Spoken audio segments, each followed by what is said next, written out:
that's just kind of the way our minds have been, molded to work.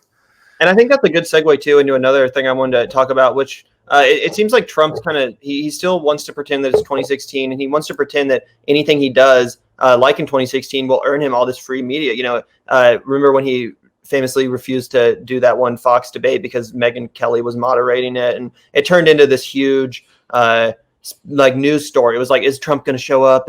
Are they going to remove Megyn Kelly? It was this big thing. Well, this year when Trump decided not to debate because it was over Zoom, no one cared. It was just like, dude, literally no one. It's not going to be a story. It's not going to be a scandal. No one cares. Most people are probably glad that you aren't going to debate. Yeah, everybody hated your first performance. Yeah, and that brings me to this 60 Minutes interview that he did the other day, where it's like, it just blows my mind that he could think that as a sitting president running for re-election, this is a good look. Like, that people want to see this level of petulance and pettiness from their president.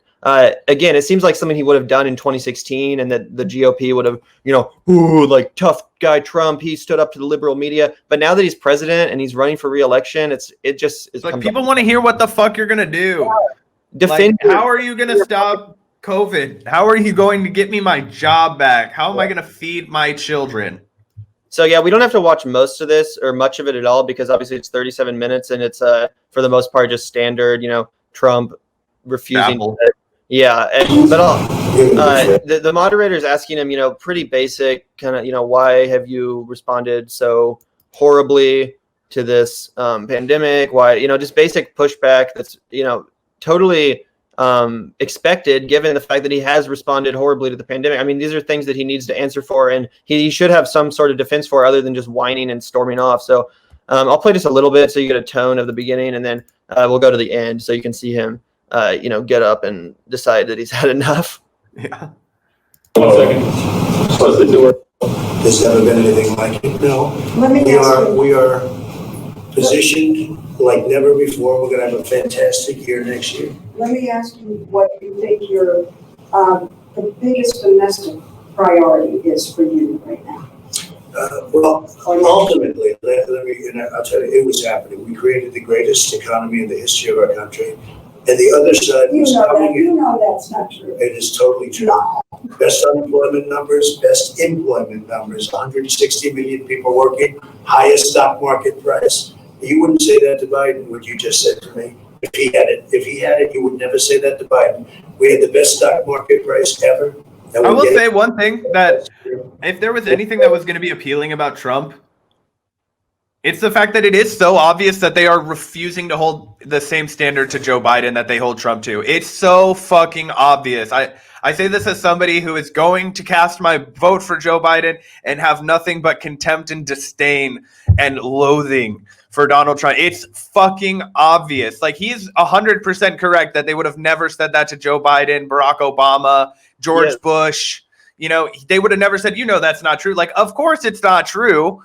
But they would have never, pushed back like that. And I think that it's clear when you look at any of the town halls that Joe Biden has done, or even if you look at an interview that Joe Biden would have done with 60 Minutes, like, it's so clear that they would never push back at him like that. So just to interject one bit of if this was going to help Donald Trump at all, it would be because they do dumb fucking shit like this that make it so easy for him to be like, look at how corrupt you are. Yeah. I do agree with that, and I think you're 100% true. They never do question Biden in the same way. They never would question him on the same way about the same stuff. That being said, I still think it just comes off as a bad look. I think people are sick of seeing Trump whine about it. Like, I think maybe a couple months ago he might have had a good point, but now I think people are like, you're the fucking president. Yeah.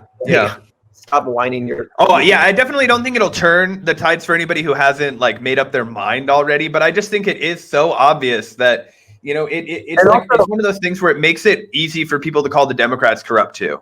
Yeah. But on the other side of that coin, Trump does understand, as we talked about, he understands how media works as a business, free media. And he should know and understand that right now what is good for the ratings of that business is, making him look like a villain, which he has made himself look like. But, that's the role that's profitable for the media to kind of cast him as right now. So, of course, they're going to ask him hard questions and try to expose him and try to get him to melt down, because it's what they've always done. Yeah. And it's just no longer working for him. and what the people want to see. And so I think part of his frustration here is that he sees what's happening and he realizes that, he's going down and that the media's, only helping that because it's popular, and he keeps falling right into it. So, that's part of it too. And again, there's really not much worth watching in this besides the very end. He's like, this is And here's what I just said. So You don't ask Joe Biden. I saw your interview with Joe, the interview with I Joe never Biden. did a Joe It was a Biden. joke. The interview, 60 Minutes. I see Joe Biden giving softball after softball. I've seen all of his interviews. He's never been asked a question that's hard. Okay, but forget him for a minute. No, but you start with me. You're president. Excuse me, Lesley, you started with me. Your first statement was, are you ready for tough questions? That's no way to talk. Leslie, one second. This is the first warning. I think we have 5 minutes until we have the vice president step in. Is that about right? Well, I think we have enough. We have enough of Yeah, I that. think we're ready for the vice president now. I think we have enough of an interview here. Okay, that's enough. Let's go. Let's go meet for 2 seconds, okay? Thanks. See you later. so, homie. It's like, what were you expecting? Yeah, I think it's just one of those things for me as somebody who. God, sorry, ads. Oh no, you're fine. As somebody who, nothing that this man ever says rings true for me. But the one time that I'm like, he is making a fucking point is like, because I would just love to watch one fucking time Joe Biden get his balls nailed to the fucking wall because he deserves it, man. And it's so fucking easy. Kamala Harris did it on the debate stage. Yeah. And that brings me to a point, which is that it's so aggravating that didn't happen in the Democratic primary. What we saw from Kamala was the first and only the best, the most we got. Bernie, released a few ads where they used Biden's own words against him about Social Security. But Bernie, who was the only other person that actually could have won that race, never actually took him down for this stuff. So now we do have this situation where it's like the whole media is pretending like he's a saint. Everyone's pretending like he's this great bastion, this return to decency and normalcy. And no one actually knows what the fuck he stands for, what his record is, because basically our entire media is a propaganda machine for the man. We mentioned the Atlantic, writing nonstop propaganda, defending him from mostly accurate, Oppo research, stuff like that. Yeah, and I want to get into that a little bit. We don't have to plug the Atlantic article, but essentially, what's her name? Ann Applebaum from the Atlantic recently published a piece basically saying that all the corruption allegations against Joe Biden are fake news, Russia conspiracy. The works that everybody, Twitter pulled down the video. Everybody's calling it Russian disinformation. The Kremlin smiling because we're even talking about this kind of rhetoric, and it's like, okay, wait. When you say it's not true, is it not true that Joe Biden's son Hunter and this is a doozy, former Secretary of State John Kerry's stepson's roommate, heir to the Heinz ketchup fortune, also served on the Burisma board, and they had no fucking experience with Ukrainian industry. So obviously, this is nepotism. This is corruption. They're trying to give these two kids, they were fucking grown-ass men, right? 44 and I think 39 when they got these jobs. So grown men, but the children of very powerful men who are now old. And essentially, that was all rank corruption. Now, is it uncommon? No. Technically, I don't think any laws were broken, or at least none that were going to be proven, right, and prosecuted by the Justice Department. So that's all fine, but it's we spend our whole fucking lives talking about how awful and disgusting the rank profiteering from office that Donald Trump and Ivanka and Jared Kushner and Donald Trump Jr. and Eric Trump and all that other shit, it's disgusting, right? Do you think for half a second, if there was a video of Eric Trump with a crack pipe and a bunch of messages that said that he was going to arrange for his dad to meet with a Ukraine energy company, that Facebook and Twitter would have banned it? Are you fucking crazy? It would have never happened. I think Joe Biden's also lucky that he has this really sympathetic, story about his beau dying and his other sons dying in the car crash. I think he's really lucky that Hunter's his last son left, because whenever this kind of stuff comes out about Hunter's drug addiction and Hunter's all this stuff, people can just kind of be like, Well, I mean, like, what did you expect? Of course, he has drug addiction. He's the son, or his brothers died, and he's had this traumatic childhood. It gives them this real cushion to always go back to, where to absorb this scandal in a way a normal politician. This guy was born with a silver spoon. No wonder he's shooting heroin with it.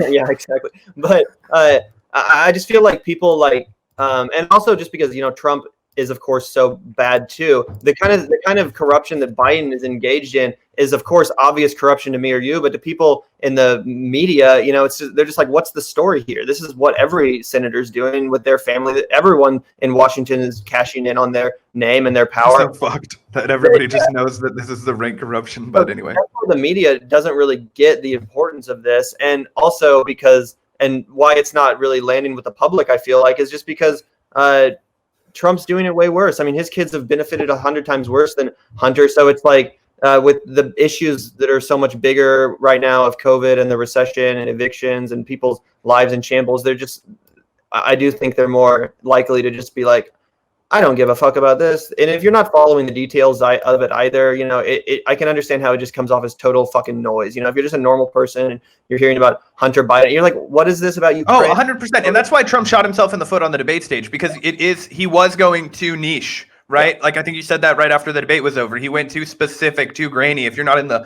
Fox News wormhole, like, you probably, or somebody who just reads too much like us, or whatever, like you don't probably know like that much about the Burisma scandal. You're just a working person that doesn't have fucking time for this. You're just trying to feed your fucking kids and maybe relax if you want to. Like, most people don't care about this shit. They have too much other things going on.